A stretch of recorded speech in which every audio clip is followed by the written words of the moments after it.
bago tayo mag-umpisa, baka pwede nyong i-like ang video na to. Malaking bagay ang like sa aming mga content creators. Maraming salamat po.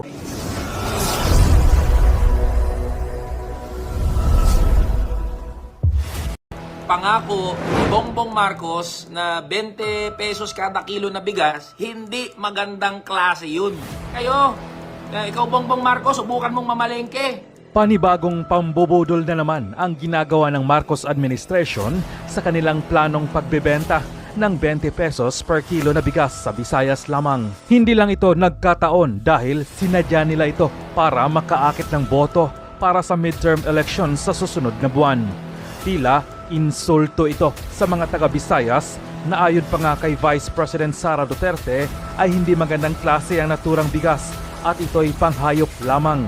Ganito na nga ba kaliit ang tingin ni Bongbong Marcos sa mga Pilipino na kahit bulok na bigas ay ipapakain niya sapagkat ni minsan sa buhay niya ay hindi pa siguro ito nakapagsaing dahil ito'y sa sobrang yaman. Ito'y panibagong ayuda na naman at hindi ito pang matagalang solusyon sa gutom at problema ng bansa at ito'y ginawa lamang nila dahil lamang sa botong kapalit ng mamamayang Pilipino. Komento pa nga ng ilang dismayadong netizens, totoo naman 100,000% pang bubudol. Tinupad niya ang 20 pesos per kilo para maakit ang taong bayan. Kahit sabihing hindi maganda, hindi rin abutin ilang buwan yan. Pang-akit nga lang. Pagkatapos ng eleksyon, wala na yan. Matalino ang bangag sa panluloko. Bobo sa totoong pananalita, wala sa isip. Papabudol kayo uli ngayon. Pagkatapos, balik sa orihinal na presyo. Baka tumaas pa kasi babawiin na naman nila uli. Mag-isip kayo, baka mabudol uli. Huwag sayangin ang boto. Itong si Marcos na adik kahit kailan, di talaga gawa ng matino sa Pilipinas. Dahil pag adik, power tripping lang talaga. Naisip ko na agad yan, matagal ng stock yan at nabubulok na. Kaya sa Visayas din nila, di yan lulusot sa Luzon. Demonyo talaga yan, ipakain nyo sa mga loyalist na tapat sa bangag na Pangulo. Lamunin nyo ang bigas nyo. Mga hangal, dapat sila muna ang sampulan ng pagsaingan at pakainin. Kasi kahit mahirap nga lamang ang mga tao, bumibili pa rin ng magandang klase ng bigas. Saka bakit sa Visayas lamang ang pagbibilhan ng 20 pesos dahil eleksyon? Bakit hindi agad ginawa noon? Alam po ninyo, binubukbok din. Kaming may hirap, ngunit ang pagkain ng aming mga aso ay bigas din na aming kinakain. Alright, magandang araw sa inyo mga babayan, no. Napakalupit ng pag-uusapan natin ngayon, no? Review pa lang yung napanood nyo. Ang usapan dito, bigas sa bigas.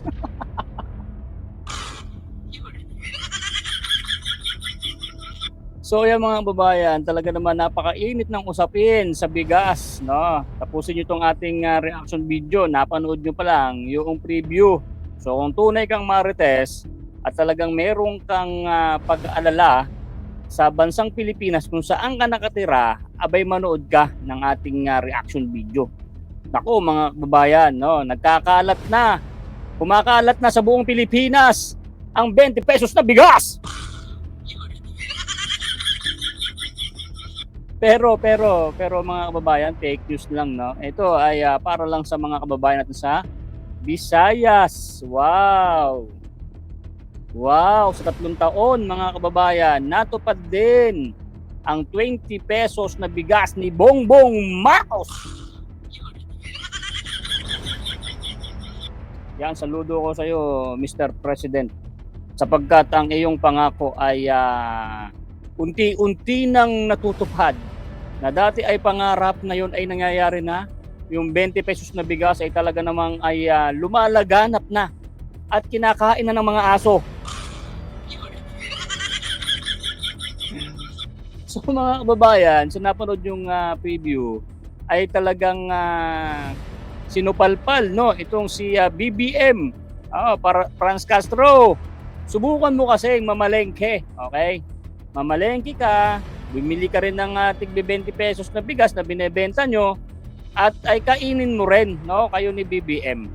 Ipakita nyo, mag-vlog kayo, eto ka mo yung bigas na 20 pesos na sinasabi nyo kinakain ng aso, kakainin namin. O ganun mo sana. Hindi yung puro yung mga mahihirap lang. Hindi nga namin alam kung kaya yung kainin yan eh. Alam nyo, yung mga kababayan ng mga mahirap, kahit mahihirap yan, hindi naman mga aso yan na papakainin nyo ng ganyang bigas. At yan, at alam naman natin, yan yung mga old stock na talagang nilalaan nyo sa araw ng election. Di ba mga kababayan, tayo ay gising na. At ay sa tagal nating pinaghihintay ang pangako na yan, abay tinapat pa talaga sa araw ng halalan, o yung malapit ng eleksyon, no? Para sabihin nyo na utuin nyo na naman kami, utuin nyo na naman ang taong bayan, at ay budulin na naman. Oh, hindi na kami mapabudol. So mga babayan, welcome to my vlog. It's me, Boy Sardinas, isa sa miyembro ng Banateros Vloggers. Yan. Meron tayong re-reaction na talagang malupit, no? Tropa nating kalbo. Ah, hindi. Kalbo na hindi na ano lang, nagpagupit lang, nagpakalbo lang. So susupalpalin natin itong administrasyon na talaga namang ginagawa tayong mga tanga. So mga babayan, malapit na, malapit ng eleksyon. Nakita niyo ba nasa likod natin, yung background natin, ha? Team Duterte, PDP laban, talaga namang magpapabago sa ating lipunan at ay talaga namang may pag-asa pa. Hindi pa huli ang lahat, kaya mga kababayan, wag ho natin kakalimutan ang PDP laban. Bahala na ho kayo kung iboboto nyo pa rin si Amy Marcos. Pero hindi ko alam kung isasabay nyo pa yan. Pero si Villar, yung Villar, wag nyo kakalimutan yan, ha. Siyempre susuportahan po natin ang ating pangalawang Pangulo kung sino man po yung kanyang gusto pang isali at sinali na talaga sa PDP laban para makatulong po sa ikakaunlad pa ng ating bansang Pilipinas. Okay, simulan natin itong ating reaction video mga kababayan. At kung bago ka pa lang sa ating channel, paki-like at paki-subscribe na rin. Kung hindi ka pa nakasubscribe, subscribe muna kumare and kupare ko dyan ng mga mahilig mag-like. Shoutout po sa inyo. So simulan natin ng video. Panoorin ito. Let's go. Campaign promise doon sa pangako ni Bongbong Marcos na 20 pesos kada kilo na bigas. So magro-roll out first or pilot area doon sa Visayas. So itong 20 pesos kada kilo na bigas na i-roll out sa Visayas mga boss. Ito yung nabibili na sa merkado na 33 pesos kada kilo. Ito na yung Tama. Ito yung di ba may makakabili tayo mga babayan, 33 pesos, 35 pesos. Pero nag-try ako niyan Pero talagang pang-aso lang mga babayan, pang-aso.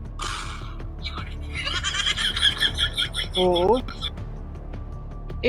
Kahit isalang mo alam niyo siya yung para siyang binlid na tas maliliit lang na bigas. Pero pagka naluto na, yung antigas, alam mo parang siyang plastic na talagang kahit aso talaga parang hihirapin kainin.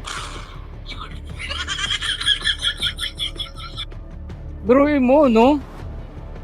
Hindi man lang nila naisip mga kababayan na ibabash sila sa ginagawa nila ngayon, no? Malapit ng eleksyon, sa kanyo yan ilalabas. Matagal ng stock yan Talagang alam nyo naman yan. Maraming stock ng sa Bisaya. At nandun yan sa mga bodegan sobrang lalaki, na planado talaga yan mga babayan na ilalabas ho nila para makakuha ho sila ng mga boto. Yan ang pinakamalupit dyan. bibili na pesos kada kilo. Kung may ideya kayo mga boss, ito kung may ideya kayo, kung namamalengke kayo at bumibili kayo ng bigas, alam nyo yung itsura ng mga bigas. Alam nyo yung kalidad ng bigas. Alam nyo magkano yung magandang bigas na sinasaing. At alam nyo rin kung ano yung pangit na klase na quality ng ng bigas. 'Di ba? At alam ng mga ordinaryong Pilipino at ng mga manggagawa na yung 33 pesos kada kilo na bigas, hindi magandang klase 'yun. Hindi magandang klase na bigas 'yun. Tama ba mga boss? Agree kayo doon? Yun yung kadalasan durug-durug na. Kadalasan hindi na maganda yung kalidad nung bigas na 33 pesos kada kilo. Yung magandang klase na bigas naglalaro ang presyo 56, 58, 60, 62. Alam yan ng mga namamalengke. Yung binibili na magandang klase na bigas na sinasaing ng mga pamilya eh ang presyo nasa 50 pataas. Ayan. Nasa 50 pataas ang presyo na. 56, 58, 60, 62. Yan ang yan ang presyo niyan. Anything lower than that, hindi na maganda yung klase Yeah. ng bigas na yan. O ngayon, yung iro-roll out doon sa yung iro-roll out doon sa Visayas, yun yung 33 pesos kada kilo na bigas, gagawing 20. The question is, bakit nag-roll out ng 20 pesos kada kilo na bigas sa Visayas? Diba? Oo. Kung yung 33 pesos na bigas na yun, the same, na gagawing 20, paano mangyayari yun or paano i-roll out doon sa Visayas? Diba? O maro-roll out yan kasi bibigyan ng subsidyo ng gobyerno yung 33 pesos na bigas para maging 20. Ang justification dyan ng Department of Agriculture, okay? Ang justification ng Department of Agriculture dyan sa 20 pesos kada kilo na bigas, sobra daw kasi yung supply o merong sobra-sobrang stock ng bigas sa mga NFA warehouses dyan sa Visayas. So dahil sobra-sobra daw yung stock, nakipag-partner sila sa mga lokal na mga politiko, sa mga gobernador, sa mga mayor, para yun ang i-roll out na gawing 20 pesos kada kilo na bigas. So merong share ang national government at merong share, may share ang national government para pababain yung presyo ng bigas patungong 20 pesos. Alam niyo mga boss, ultimately, dapat gano'n naman talaga. No? May kapasidad ang gobyerno na i-subsidize para mapababa yung presyo ng mga bilihin gaya ng bigas. Paano subsidize, no? Pero bakit ngayon lang Dol, no? Ito, pagtulungan natin yung mga yan. Bakit ngayon nyo lang yan ginawa sa napakatagal na panahon? Okay? Bakit nyo tinataon ng eleksyon ang paggaganyang mga pagtulong sa kapwa or pagbebenta ng bigas? Kung 33 man yan, baga sagad na yan mga babayan Ito yung ating reaction dyan. Yung 33 na binebenta sa merkado, sa palengke, yan yung halos walang bumibili. Yung pinaka bumibili dyan talaga, yung sobrang hirap natin mga babayan. Ngayon, ang ginawa nito ni BBM, itong 33, so nagbayad pa siya ng 13 pesos sa NFA para subsidy ba? Yan.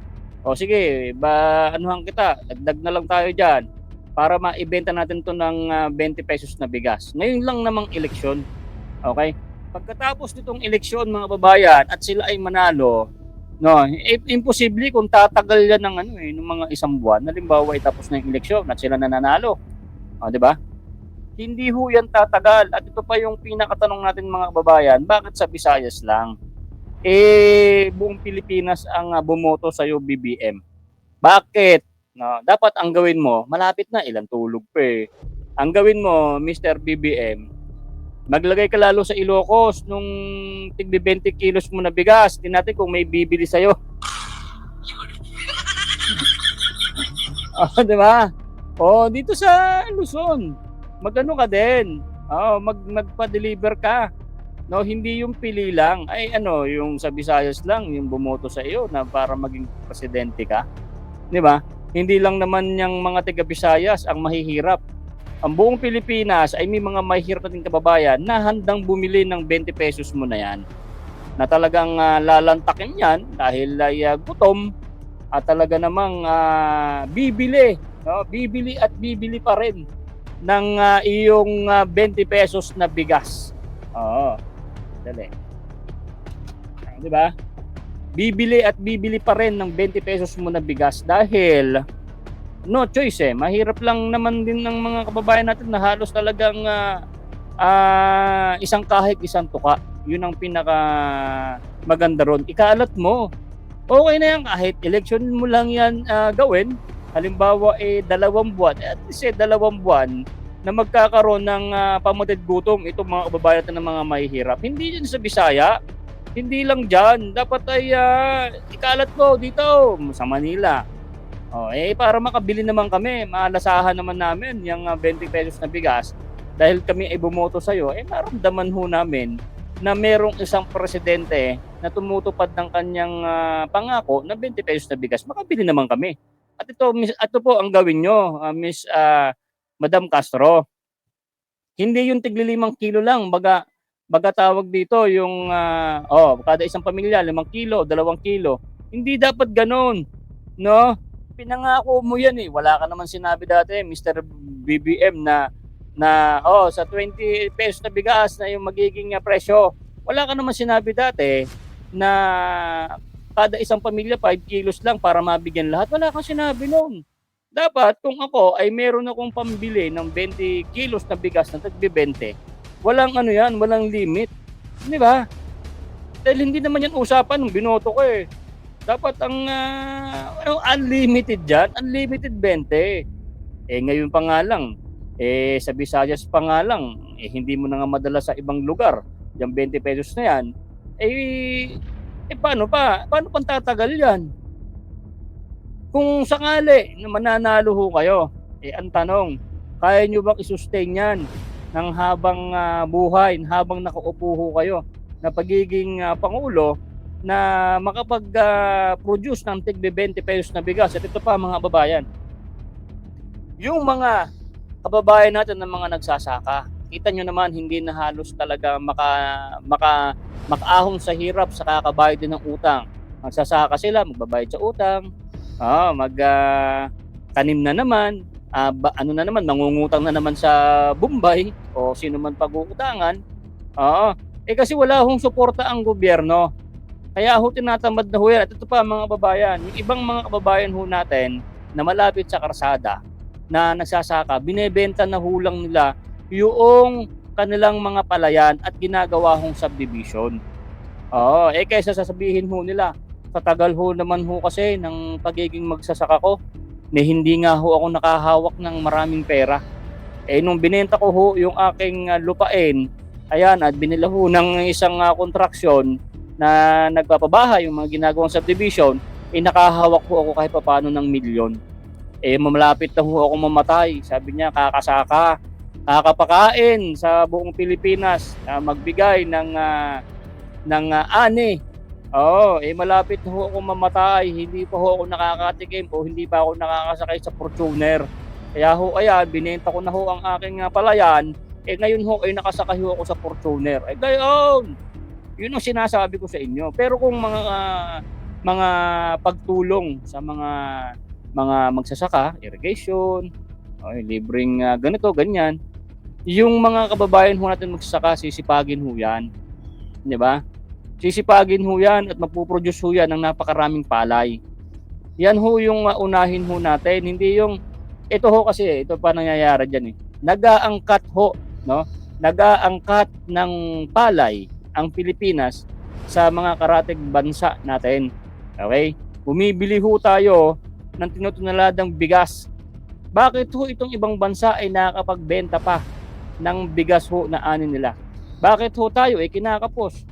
Biruin mo. Ito isang natin.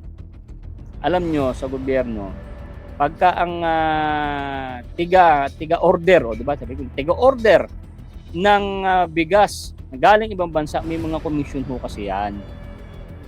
May komisyon ho yan. May pera po dyan. Ngayon, ito kasing mga nasa gobyerno, pagka bumili sa mga magsasaka, mga makyaw o naman yan, bumili, maliit ho ang komisyon ho nila. Ito ho kasi, pagka bumibili ka sa ibang bansa, ho yan barko-barko, talagang tinunalada, libo-libo, milyon-milyon na kilo ng bigas. Meron ka lang dyan piso. Milyonaryo ka na. Yan ho yung hindi maiwasan na mga nakaupo sa gobyerno na talagang mangurap. Napakalaki ho kasi ng pera dyan. Sabihin mo man natin sa hindi, totoo po yan. Komento mo, totoo yan. Halimbawa ako, Boy Sardinas, sasabihin ng Pangulo, oy Boy Sardinas, ikaw na pumunta doon sa bansang Indonesia, at umorder ka ng mga 100 tinulada na bigas. Bibigyan, bahala ka na dyan, kahit piso, meron ka dyan, ilang milyong kilo yun. Hindi ba? aba, ay tumili ako niyan, pera yan. Samantalang dapat ang iuutos, no, na nakaupo, ito pinakamaganda. Sabihin niya, huwag ka nang mag-angkat sa ibang bansa. Ang gawin mo, Boy Sardinas, ito yung pondo, tulungan mo ang mga magsasaka ng Pilipinas. Magpagawa ka ng irigasyon, magpagawa ka ng bilaran ng palay, o yung mga ganito, mga warehouse na para hindi sila nahihirapan, ano bang kulang nila, libreng pataba, libreng pang-spray, gayon. Para maramdaman ho ng mga magsasakaw natin na mayroong gobyerno na umaalalay ho sa kanila. At ito pa mga babayan, sa akin talaga, dahil ako yung nagbablog ng charity, may napuntahan kaming lugar, yung mga katutubo ay binigyan ho ng mga buto ng DA. Alam niyo ho, yung mga buto, halimbawa ay binigyan ho sila ng 50 na buto, ang tumutubo lang ho ay 3 piraso. Ibig sabihin nun, expired na ho yung buto na binibigay sa mga magsasaka. Yung mga maggugulay, yung bibigay ng gulay, upo, ganyan. Kaya ho galit ho yung mga katutubo, meron akong vlog niyan. Halos ayaw na talaga nalang humingi sa mga DA na mga nagpupunta sa mga liblib na lugar dahil nga daw ho yung mga buto na pinamimigay po nila ay hindi ho tumutubo. Nasaan ang budget dyan? Napakalaki ho ng pondo dyan. Okay? Napakalaki po, milyon po ang pondo para sa mga agriculture, makabili ng buto, pamigay sa mahihirap. Yan po yung dapat tutukan. Tanggalin ho yung mga DA na yan. Napakalaki ng corruption dyan. Lalo sa mga, mga sa pagbigas, mga, Diyos ko, wala na. Paano yung mga mahihirap? Tulad ako, gusto kong magtanim. May pupuntang gobyerno, mamimigay ng buto. Magpapagod ho, magbungkal ng lupa. Mainit, araw, ulan, o di ba?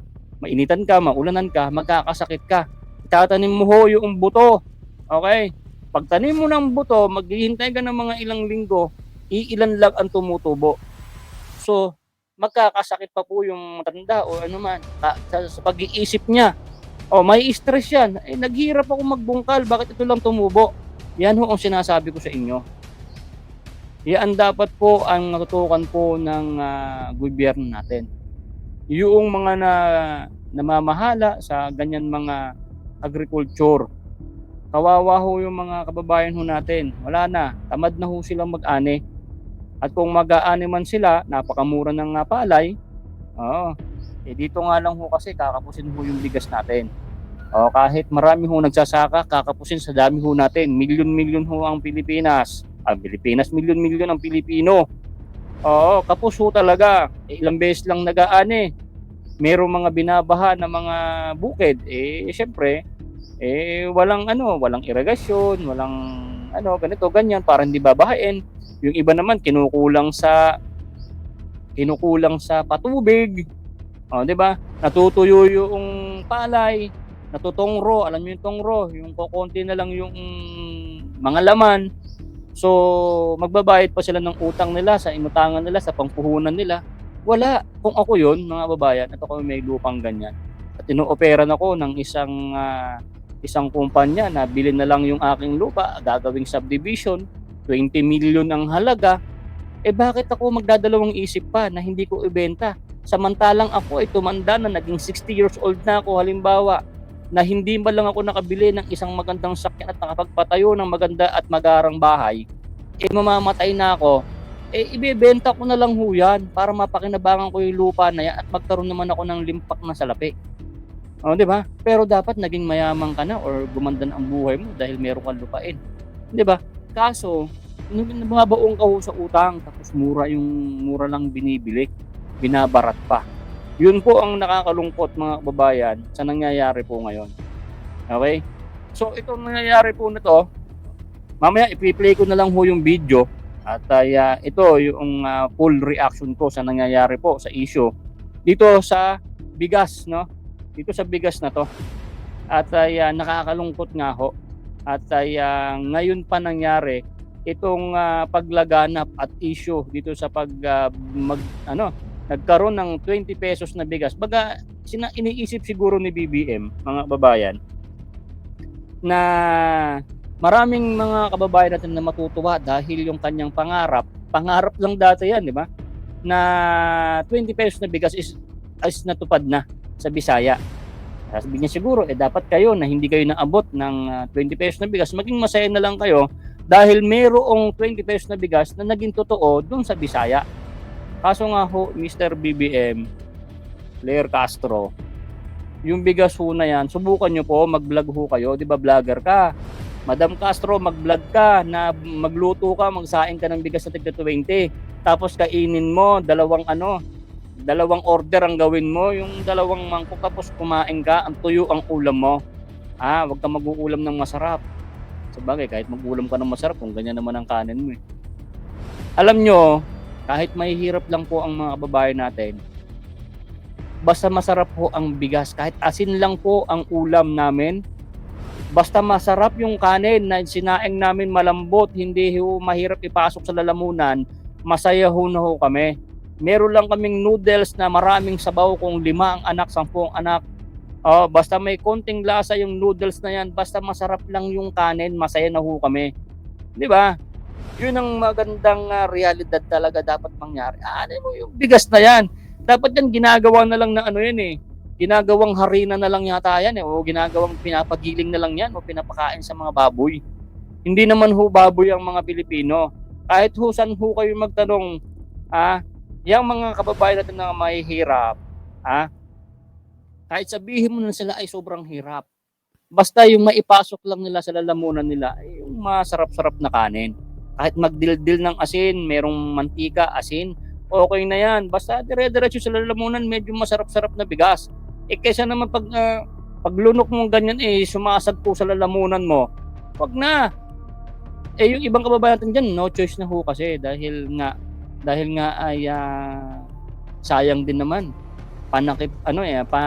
Panandalian lang na mawala yung gutom mo, bibili na ho namin yan. Di ba? Sabi kasi pa ni BBM dati, nung nabudol tayo, wala nang magugutom na Pilipino. Biruin mo, na Pilipino marami yun. Wala nang magugutom na Pilipino, noon pala, pangarap lang pala yun. Lupit, no? Kung ang lahat ng tumatakbo, no, nabubudol mo yung mga sambayan ng Pilipino, no? Pagka nanalo ka, sabihin mo, ay pangarap lang ho pala. Yung mga pinangako ko ho sa inyo, pangarap lang ho yan. Saka, yung mga pinangako ko sa inyo, pinagbibigyan ho ko naman ho kayo. Nung tumakbo ko ng eleksyon, di ba? Meron ikaw, may 3,000, may 5,000.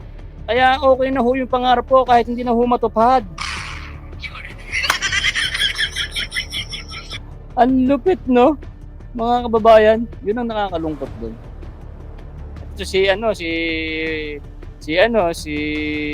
Claire Castro.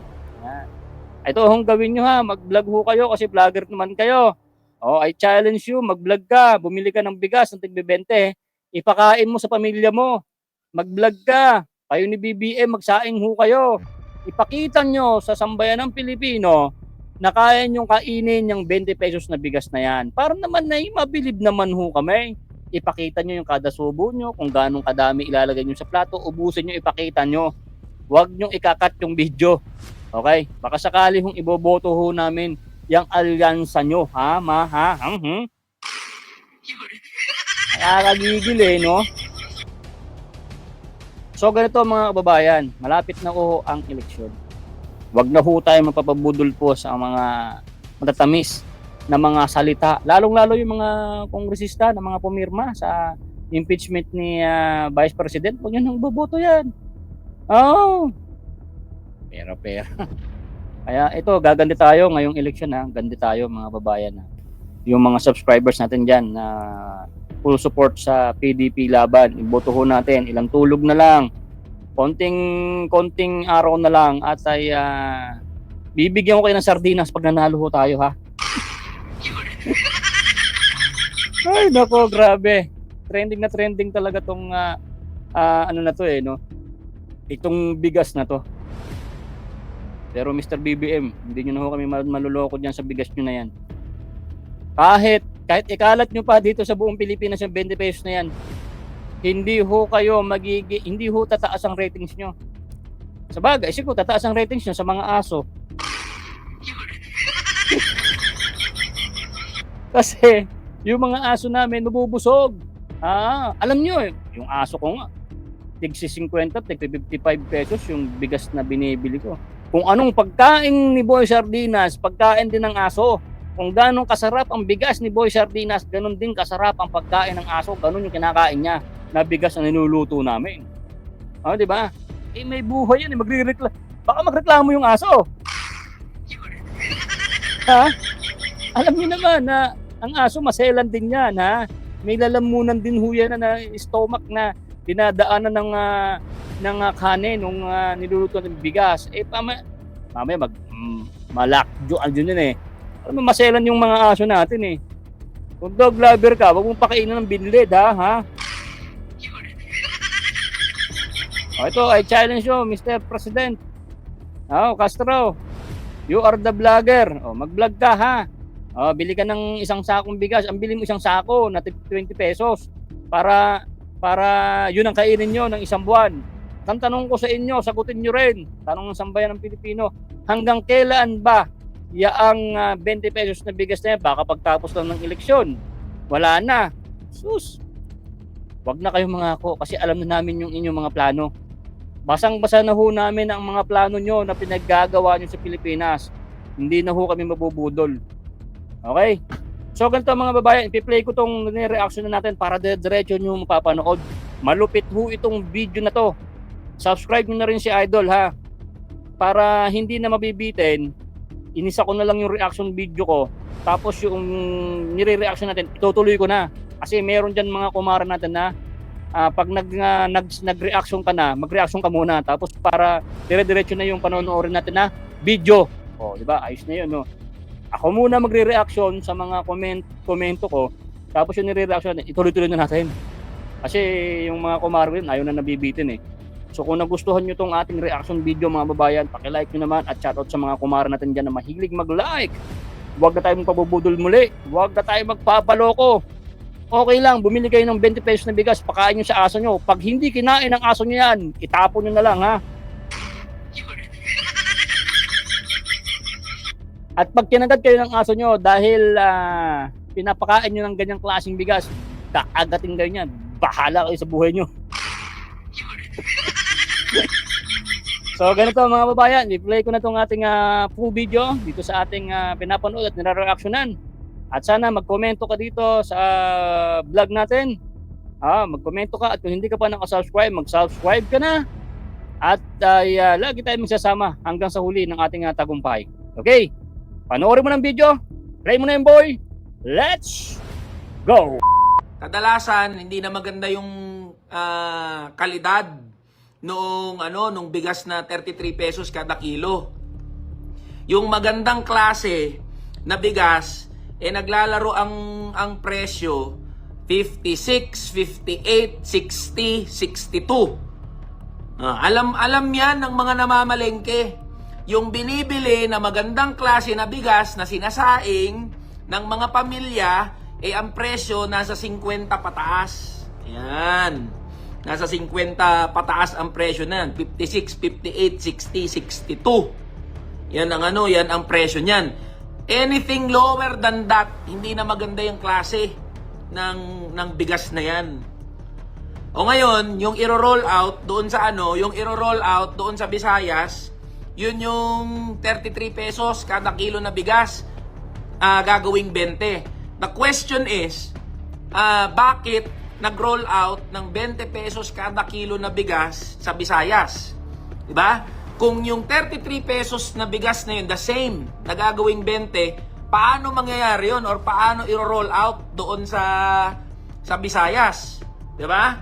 O maro-roll out yan kasi bibigyan ng subsidyo ng gobyerno yung 33 pesos na bigas para maging 20. Ang justification dyan ng Department of Agriculture, okay? Ang justification ng Department of Agriculture dyan sa 20 pesos kada kilo na bigas, sobra daw kasi yung supply.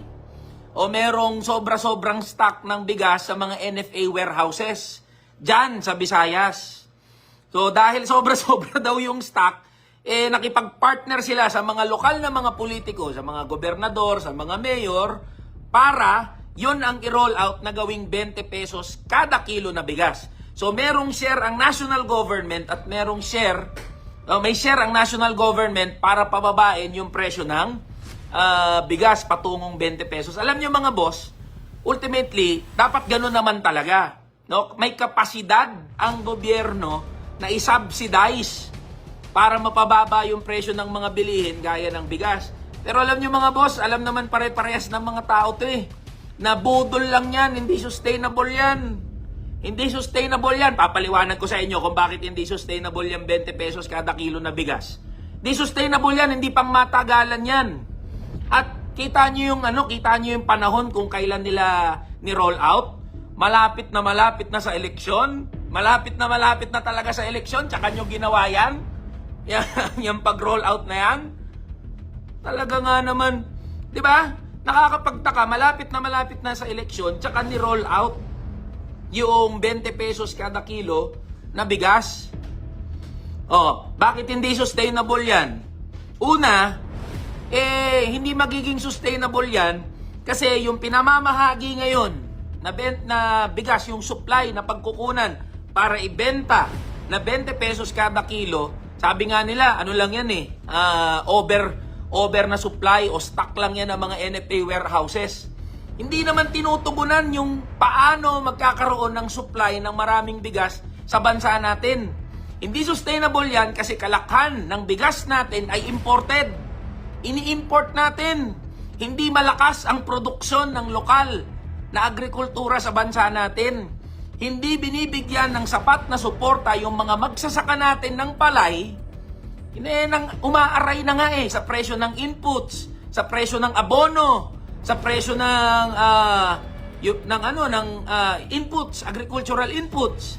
Ang mahal ng agricultural inputs, hindi makasabay yung kapasidad ng mga magsasaka natin ng palay para makapag-produce dito sa bansa natin. Kaya ang ginagawa, ini-import karamihan ng bigas. Sinong nakikinabang dyan? Sinong kumikita dyan? Ito yung mga malalaking rice importer, yung mga malalaking rice trader. Di ba?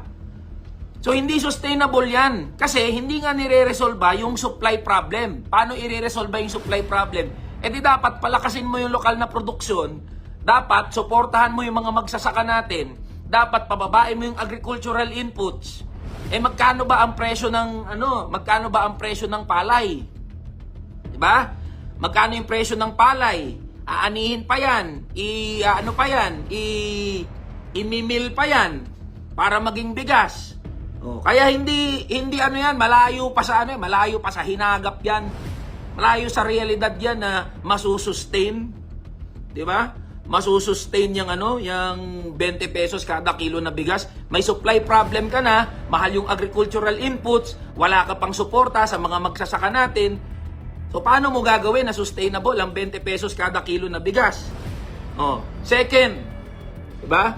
Yan talaga. Alam nyo, sinabi ni Claire Castro, wag daw apihin o wag daw maliitin yung mga magsasaka natin. Sino bang nagmamaliit sa kanila? Sino bang hindi nakaka-appreciate sa mga magsasaka natin? Sinisisi ba ng mga tao yung mga magsasaka? Hindi. Malayo talaga sa realidad to si Claire Castro tsaka yung Malacanang Hindi sinisisi yung mga magsasaka natin, pero alam ng mga tao, ng mga ordinaryong Pilipino, ng mga manggagawa at ng araw-araw na namamalengke kung anong klaseng kalidad ng bigas yung 33 pesos. Alam ng mga tao yan. Mamalengke ka kasi, Claire Castro. Mamalengke kayo, mga nandyan sa Department of Agriculture. Mamalengke kayo. Ikaw, Bongbong Marcos, subukan mong mamalengke. Kayo ba kakain kayo ng ganyan? Yan ba yung kalidad ng bigas na sinasaing nyo at kinakain nyo? Hindi nyo nga siguro alam kung magkano yung bigas na sinasaing sa bahay ninyo Hindi nyo nga alam kung magkano yung bigas na sinasaing sa mga opisina at pinapalamon sa inyo. Hindi kayo kakain yan 33 pesos kada kilo. Hindi pang mamaliit sa mga magsasaka yan. Alam ng mga Pilipino yan. Hindi namin minamalit ang mga magsasaka. Pinagsasabi nyo na minamalit ang mga magsasaka. Sira ulo pala to si Claire Castro eh. Sira ulo pala tong mga taga Malacanang. Alam lang namin kung ano ang kalidad ng bigas kapag sinabing 33 pesos. Yan yung mga durug-durug na. Oh, talaga durug-durug na. Hindi namin minamalit ang mga magsasaka. At alam din ng mga magsasaka kung bakit ganyan yung kalidad ng bigas, ng palay. Alam nyo kung bakit? Kasi wala namang post-harvest processing. Hindi sapat ang suporta ng gobyerno para sa post-harvest processing ng palay. Tignan yung ginagawa. Diba? Saan nagpapatuyo hanggang ngayon, 2025 na? Saan nagpapatuyo ang mga magsasaka natin ng palay? Diba sa kalsada pa rin? Sa court pa rin? Bakit hindi matugunan ng Department of Agriculture yan? Bakit hindi Bakit hindi masuportahan yan ng gobyerno? Post-harvest facilities, yung drying. Bakit hanggang ngayon nasa kalsada pa rin? Bakit hanggang ngayon nasa court pa rin? Kasi walang suporta sa mga magsasaka. Kaya ang mangyayari dyan sa mga palay, pag minil na, siyempre pangit ang kalidad na kalalabasan. May mga bato, halo-halo, etc. Diba? Hindi pang mamaliit sa mga magsasaka yun. Hindi pang mamalit, hindi pang aapi sa mga magsasaka yun. Sira ulo pala to si Claire Castro. Sinong nagsasabi na minamaliit o inaapi yung mga magsasaka? Taas noo ang mga ordinaryong Pilipino tsaka mga manggagawa sa mga magsasaka. Taas noo. Alam namin yan. Pero alamin nyo rin yung konteksto o yung dahilan bakit alam ng mga tao na pangit yung kalidad ng 33 pesos kada kilo na bigas. Hindi nyo alam yan kasi hindi kayo namamalengke. Mamalengke muna kayo para alam nyo. Alam ko yan kasi namamalengke rin ako. Diba? Magkano ang bigas na binibili kalamitan ng ordinaryong Pilipino para masabi na masarap, okay, maganda yung sinaing. 56, 58, 60, 62. Hindi kayo namamalengke kaya di nyo alam yan. Binibigyan nyo lang ng pera yung mga helper ninyo. Pinag-aano nyo na yun. Sila na ang bahala. Pero kayo mismo di nyo alam yan. Kaya kapag nag-press release kayo, di nyo alam yung mga pinagsasabi ninyo. Diba? Sira ulo pala tong si Claire Castro. Sasabihin nyo, wag nating maliitin ang mga magsasaka. Walang nang mamaliit sa mga magsasaka. Mahal na mga Pilipino, mga magsasaka. Gobyerno lang ang hindi nagmamahal sa mga magsasaka. Gobyerno lang.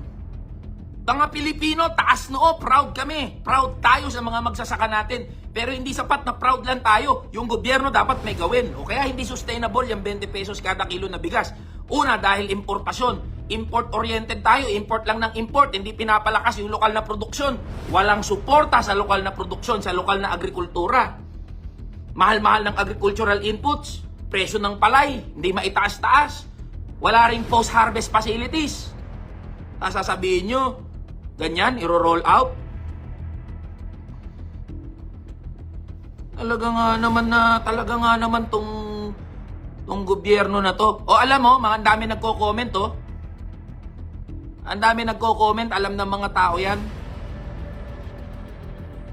Talaga nga naman. So hindi sustainable yan, pampabango lang yan, yung 20 pesos kada kilo na bigas. Bakit ngayon lang? Sige nga, tanungin natin, bakit ngayon lang? Bakit ang lapit-lapit sa eleksyon tapos sa Visayas? Di ba? Bakit hindi nyo i-roll out sa buong Pilipinas? Para makita natin kung kaya nyong i-sustain yan. Di ba? Pangsaglitan lang yan ang ginagawa ninyo. Papatsi-patsi lang. Wala kayong komprehensibong plano para magkatotoo yung 20 pesos kada kilo na bigas. Walang ganun. Puro kayo ang pinapaboran nyo, yung mga malalaking negosyante, yung mga malalaking importer, yung mga trader. Di ba? Sus naman, paki-comment nga kung saan kayo nanonood, anong lugar pa saan kayo nanonood, mga boss. Paki-comment nga natin. Di ba mas alam pa ng ordinaryong Pilipino anong dapat gawin? Mas alam pa ng mga nagbablog kung anong dapat gawin. Kayo, lalaki ng mga sahod nyo, di nyo alam kung anong dapat gawin. Tatagal nyo nyo din sa pwesto, di nyo alam anong dapat gawin. ang sabihin ninyo, sa totoo lang, yung matatalino naman kayo kayo mga nandyan sa gobyerno, matatalino naman kayo sa totoo lang. Nagtapos kayo sa mga prestihiyosong mga institusyon, nagtapos kayo sa mga prestihiyosong mga paaralan. Yung iba sa inyo pumunta pa ng abroad, yung iba sa inyo nagmasters pa, nagdoctors pa. Alam nyo naman yan Pero ginagamit nyo yung katalinuhan nyo hindi para sa kabutihan ng mamamayan. Ginagamit nyo yung katalinuhan nyo para tarantaduhin yung mga Pilipino. Para apihin yung mga maliliit, yung mga ordinaryong Pilipino, yung mga manggagawa. Talaga nga naman. Di nyo alam yan. Diba? Yung buhay. Paano ang buhay ng isang ordinaryong Pilipino, ng isang manggagawa. Ginagamit yung talino nyo para manarantado. Diba? Sus naman tong mga to. Inuuto nyo kami, binubudol nyo kami. Bumenta na yan. Bumenta na yan. Huwag nyo kaming budulin, huwag nyo kaming utuin. Bumenta na yan Bubudulin nyo pa kami dyan. O sige, Claire Castro. Sige, Claire Castro. Inahamon kita. Oh. 1 month challenge lang, 1 month o isang buwan. Kainin mo, puro tig 33 kilo. Kada kilo na bigas, sige. Yan ang kainin mo umaga, tanghali, gabi. Yang bigas na sasaingin mo, tiyakin mo na 33 pesos kada kilo kakainin mo. Sige, inahamon. Ikaw, Bongbong Marcos, inahamon kita. Sige nga. O, shout out sa mga taga Maribeles. Bataan, shout out sa mga taga Pasig. Inahamon kita, Claire Castro, tsaka ikaw, Bongbong Marcos mismo. Isang buwan, 33 kada kilo na bigas ang isaing ninyo. Kainin nyo umaga, tanghali, tsaka gabi. Sige, hamon yan sa inyo. Utangin na tignan ko kung di kayo sumuko. Kung maghahangad na lang din kayo ng maganda para sa mga Pilipino, yung the best na dapat, ang mindset nyo, laging the best dapat, hindi magsesettle for the less. Hindi dapat kayo magsesettle doon sa bare minimum. Dapat ang mindset ng ating mga opisyal ng gobyerno, always the best. The best for the farmers, the best for the consumers, the best for the workers, the best for everyone. Kayo nagsesettle kayo doon sa bare minimum, putangin na ninyo. Di ba? Putangin na mga tayo, nagsesettle kayo doon sa bare minimum. Hindi nyo man lang pangarapin, bawat Pilipino masarap ang kanin na kakainin. Bawat magsasaka, giginhawa ang buhay. Merong kita sa kanilang pagsasaka. Merong kita sa kanilang pag sila ay nagtanim, sila ay nagsaka. Merong suporta mula sa gobyerno. Dapat ganon ang mindset ng mga opisyal ng gobyerno. Sus naman, nakakainis, nakaka-high blood. Tapos pag ina-high blood yung mga Pilipino, babatasin ninyo. Diba? Babatasin ninyo. Itong mga tapos isa pa, bakit hindi sustainable? Yung 20 pesos kada kilo na bigas, puta, nauubos na yung sakahan natin. Kino-convert sa commercial use, mixed use, o ginagawang subdivision. Inuubos na ng mga land grabber, ng mga real estate developers. Saan ngayon magtatanim ang mga magsasaka? Kaya sige, iboto nyo si Villar. Boto nyo yung mga Villar, mauubos na lahat ng sakahan natin. Lahat puro kamelya na mangyayari. Lahat puro subdivision na. Diba? Lahat magiging subdivision na. Pag si Villar ang binoto ninyo, sige. Mauubos yan mga lupa natin. Kaya hindi sustainable yan hanggat hindi inaayos ng gobyerno natin yung pulisiya para sa lupa.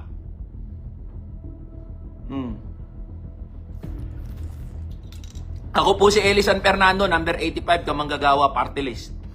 Yun po ang party list ko. Wala pa kayong party list, number 85, Kamanggagawa ha. Sa likod ng balota, yun ang iboto nyo, number 85. Isa lang ang iboboto, number 85. Ganun lang yun. Maiinis kayo pag naiinis din yung mga tao. Magagalit kayo pag galit na rin kami. Saan kami po posisyon? Putangin na nyo, kayo nga pinapasahod namin Dapat kung kami may karapatan na magalit, kami may karapatan na mainis sa inyo dahil kami nagpapasahod sa inyo, kami nagpapalamon sa inyo. Hindi baliktad dapat. Pag nagalit kami, kakasuhan nyo.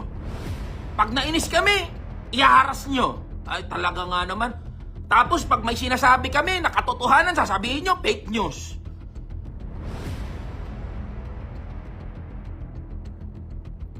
Di ba?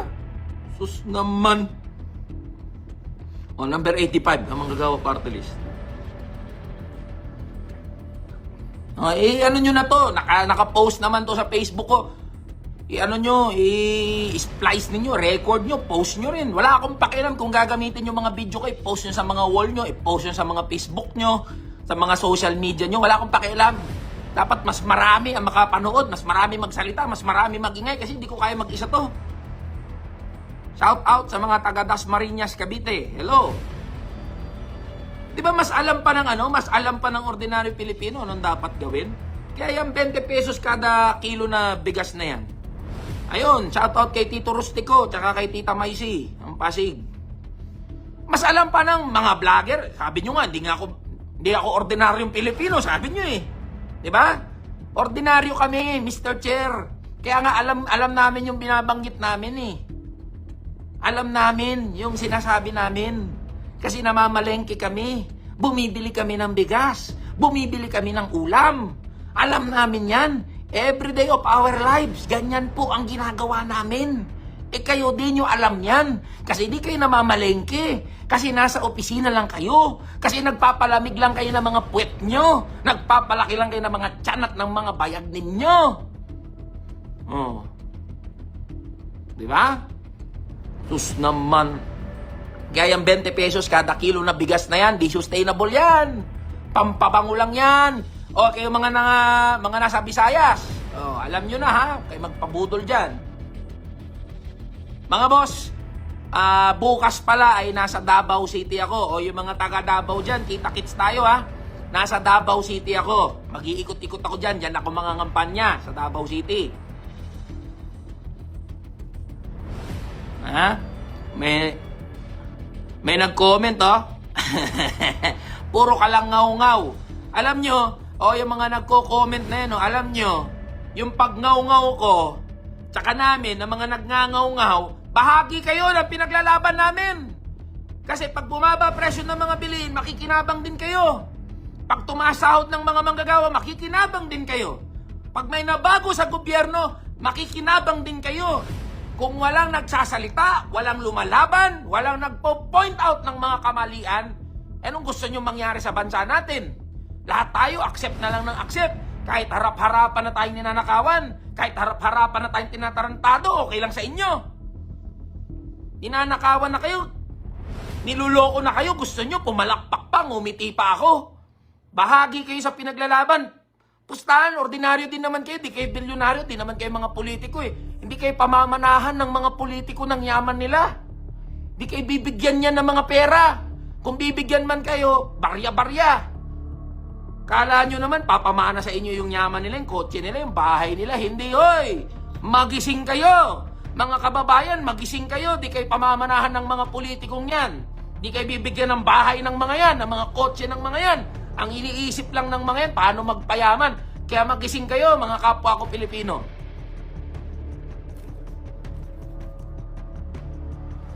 Kinagagalitan nyo ko kapwa ko Pilipino rin kayo, ordinaryo rin kayo eh. Di ba? Okay lang, walang problema yan. Kagalitan nyo ko, hindi naman kayo kalaban ko eh. Hindi naman kayo kalaban ko. Ang kalaban ko yung mga congressman, yung mga senador. Di ba? Sila ang kalaban ko, hindi kayo. Kaya kahit man-troll kayo dyan, magalit kayo sa akin, okay lang yan, walang problema.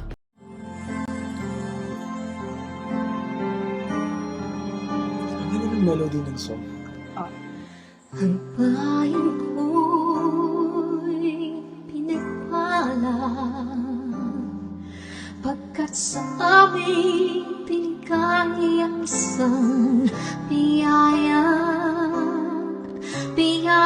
na mag-aahon sa hirap at dilim ng kahapon at sa bawat Pilipino'y magtatanggol. Sa bayan ko dati laganap, ng api at dusa sa aming mga mahihirap. Ngunit ikaw ay dumating, sagot sa aming mga dalangin. Muli kaming babangon, mabuhay ka, Tatay Digong.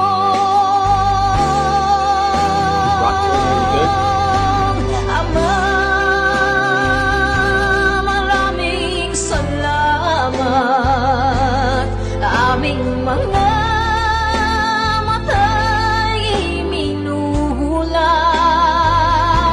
gawain ng masasamay iyong isiniwalat. Ikaw lang ang pag-asa naming lahat.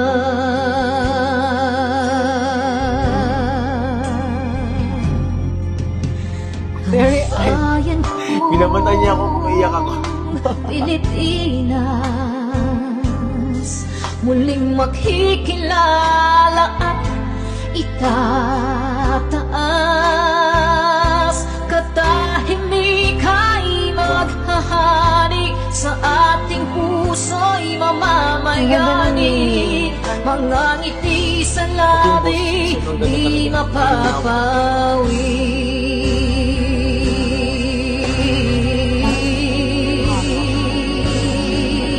The breathing though.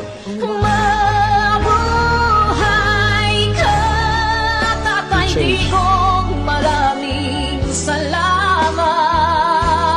Ang malasakit sa Pilipino ay walang kasing tapat. Ika'y paglalaban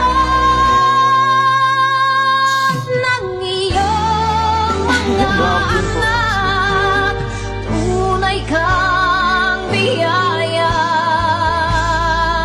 sa bansang Pilipinas.